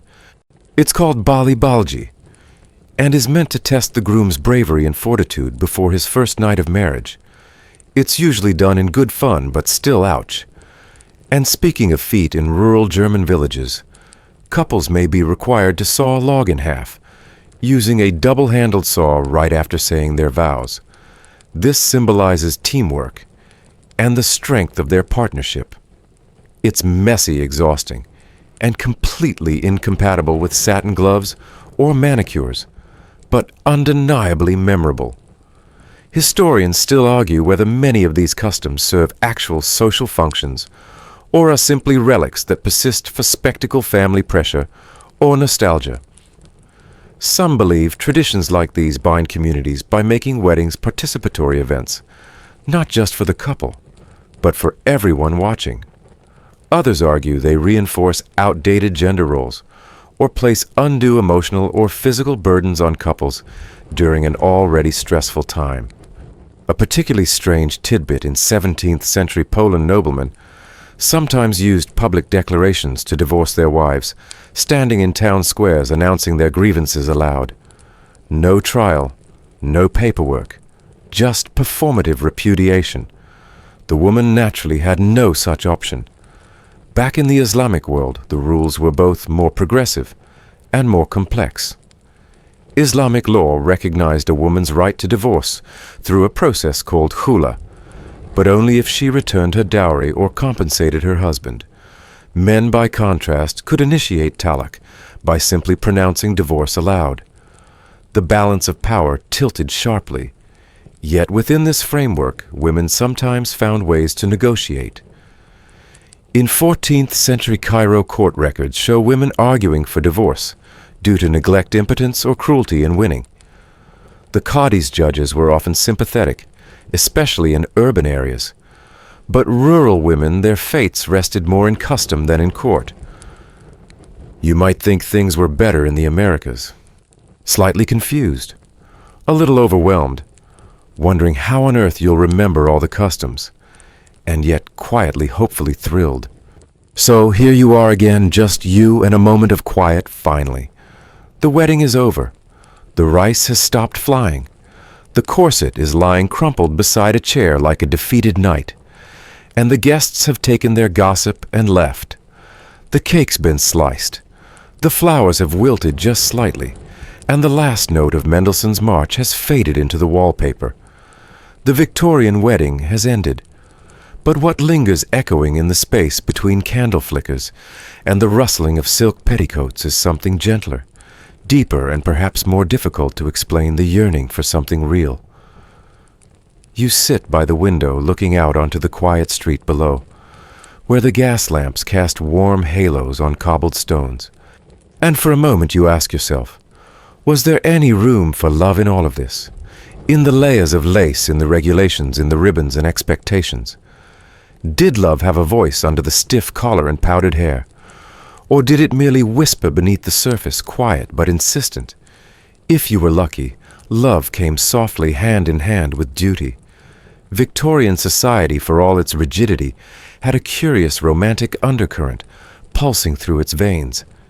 You could hear it in the sonnets of Elizabeth Barrett Browning, in the novels of the Brontes, and in the quiet gestures of a husband adjusting his wife's shawl as she steps into a foggy street. Love wasn't always loud. It didn't have to be. It thrived on stolen glances during chaperoned walks, letters inked in trembling cursive, and promises made not in bold declarations, but in the reliability of everyday presence. And yet there was an ache to it. The constraints of the era meant many couples began their life together with more formality than familiarity. For most, the courtship had been brief and scripted. Affection, if it grew, often came later, nurtured slowly like ivy on brick, twisting through routine until it found sunlight. Some women, bound by necessity to men they barely knew, became quiet companions rather than impassioned lovers. And some men, trained to prize stoicism over sentiment, struggled to give language to what they felt. But love, like history, has always found ways to endure. A mainstream historical fact. Victorian literature played a profound role in shaping public perception of marriage and romance. Novels weren't just entertainment. They were handbooks on feeling. Charles Dickens gave us the long-suffering, ever-devoted wife archetype. George Eliot offered more nuanced, psychologically rich portraits of marital compromise and growth. And Jane Austen, though slightly earlier, still reigned as the empress of romantic narrative. Her stories told women it was possible to desire both stability and affection, that to love and be loved wasn't just a poetic fancy, but a goal worth quietly chasing. And that's the thing about Victorian weddings. For all the talk of propriety, positioning, and performance, there was always a tiny, fluttering thing beneath it all, something daring to hope. Even as you stood at the altar trembling under the weight of societal expectation, a part of you might have dreamed of something more than just duty. You might have longed to be seen, truly seen, beyond the veil and the embroidered hem. And maybe, just maybe, the person standing across from you longed for the same. A quirky tidbit some Victorian brides, once in private, after the ceremony, reportedly removed their corsets, not just out of necessity, but as a symbolic gesture of honesty and emotional bareness. Stripped of the external shell, the couple could meet each other, not as polished icons of virtue, but as human beings, fragile, hopeful, afraid. It's easy to laugh at the theatricality of it, but in a world where even smiles were choreographed, that act of shedding could be deeply meaningful. A whispered rebellion against the script, a declaration of emotional availability. Historians still argue whether Victorian love was truly romantic, or simply a projection of our modern desires onto a more constrained past. Did people feel deeply then, or did they simply perform affection as another societal role? It's a valid question, but the answer, like all things human, likely lies somewhere in between. Take, for instance, the wedding portraits. The newlyweds, stiff as museum wax, rarely smile. Their eyes betray fatigue or maybe nerves. But look closer and you'll see the tiny tells the way one hand almost reaches for the other. The tilt of a head toward its companion. The shared tension in their shoulders, as if bracing against an invisible storm together. Those portraits weren't devoid of feeling. They were encoded with subtle signals, the Morse code of affection. Love in the Victorian world often had to find detours. It hid in the space between letters. It lived in the small allowances a husband gave his wife to manage her own money, or the way she insisted on preparing his favorite pudding, even after he'd forgotten their anniversary. It was not grand or operatic. It was persistent, durable, not always beautiful, but often kind. And sometimes love defied the rules altogether. There were elopements, daring escapes across counties, and countries defying fathers, and fortune for the sake of being together. There were secret engagements hidden within the folds of pocket diaries and locked drawers. And yes, there were heartbreaks. Not every Victorian wedding was a happy ending. Some were quiet tragedies, but even those held space for feeling, for the aching possibility that things might have been different. What you begin to realize sitting here now in your imaginary petticoats and timeline-induced haze is that the Victorian wedding wasn't just a spectacle. It was a negotiation between the real and the ideal, between what society expected and what the heart whispered, and somewhere between the rice and the rhetoric, the corsets and the cake love often managed to show up, awkward, silent but stubborn. That same yearning carries forward today. The vows we speak, though modernized, still echo the ones recited in shadowy candlelit chapels 2 centuries ago. The symbolism of rings, of shared meals, of carefully chosen music, it all finds its roots in Victorian formality. And yet, like then, what matters most often lives in the unscripted moments. The hand squeeze during a tense toast, the shared eye roll when the photographer insists on one more shot, the sigh of relief when the heels come off and you're finally mercifully alone. And even now, with algorithms suggesting matches and Pinterest curating the perfect bouquet, that same flutter persists. The hope that beyond the performance, beyond the structure, there's something real. That two people might choose each other again and again, not because of status or expectation, but because they make life more bearable, more beautiful, more fully lived. So perhaps in the end you would survive a Victorian wedding, not through stoic endurance, but through the quiet power of hope. Hope that something beneath the layers, the tool, the etiquette, the tradition is worth reaching for. That in the weight of ritual there is release. And that even in a time when love was seldom named aloud, it still knew how to write its presence in every shared glance and softened word. The fire has dimmed now. The guests have long since gone.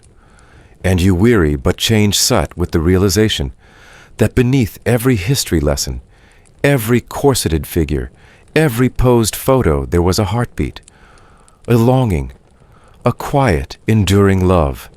The candles have melted to their final pools of wax. The petals scattered along the aisle have begun to curl at the edges, and the music so triumphant, so full of ceremony, has faded into silence. All that remains now is a hush, a gentle settling of time and thought. You lie still, wrapped perhaps in a blanket, or simply in the quiet of your own thoughts, and you reflect on all that came before. The bustle of preparation, the rustle of heavy fabric, the clink of silver at the wedding breakfast. All those carefully choreographed moments that once seemed overwhelming now drift past like soft-edged memories, weightless. Through the lens of history, the Victorian wedding was a grand performance. But beneath the rules, the customs, and the velvet-laced expectations, there was something eternal. The desire to be loved, to belong, to create something lasting in a world that was often so uncertain. You've walked through narrow church aisles and stood at altar rails. You've felt the pressure of embroidered gloves and the ache of unspoken vows. You've glimpsed the pain behind perfection and the humanity within tradition. And now, with the last scene fading, you're left with only the quiet pulse of understanding. Let yourself rest in that, in the knowledge that history is not just dust and dates. It's full of people who hoped and stumbled, who tried to love despite the odds, who held hands beneath chandeliers and gaslight, and who just like you wanted to feel safe and seen. So breathe deeply. Let the lace unravel the vows, soften into silence. You've made it through the wedding, and now finally it's time to close your eyes.